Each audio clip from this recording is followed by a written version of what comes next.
یہ مجھے بتائیے گا جو چیف منسٹر ہیں سہیل آفریدی، انہوں نے کہا کہ سول انتظامیہ کی مدد کے لیے جو سیکیورٹی اداروں کی خدمات لی جاتی ہیں اس قانون کو ہم ختم کر دیں گے، اس حوالے سے فیڈرل کا کیا موقف ہے؟ دیکھیں فیڈریشن اور صوبے کے اندر جو اگر ہم آہنگی نہیں ہوگی، اگر کوہیژن نہیں ہوگی، ایک کنسرٹڈ آپ کی جو اسٹریٹجی ہے وہ نہیں ہوگی اس تمام تر حوالے سے to deal with terrorism, the means of terrorism, تو پھر میں سمجھتا ہوں کہ کوئی بھی، کیونکہ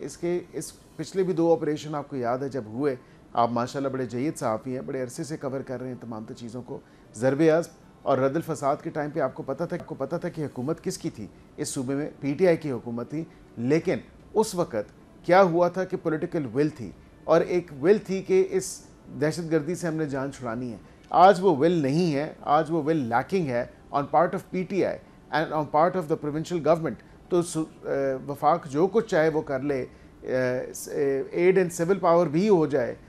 سیکیورٹی ادارے بھی وہ کر لیں، جب تک وہاں کی اپنے صوبے کی حکومت اور انتظام نہیں ساتھ دے گی، ایک پالیسی نہیں رکھے گی، کوہیژن کوآرڈینیشن نہیں ہوگی، تو پھر میں سمجھتا ہوں یہ پالیسی فیل ہی ہوگی، نہیں کام چل سکے گا اس تمام تر معاملے میں۔ سبسکرائب کریں اور بیل دبائیں تاکہ کوئی خبر رہ نہ جائے۔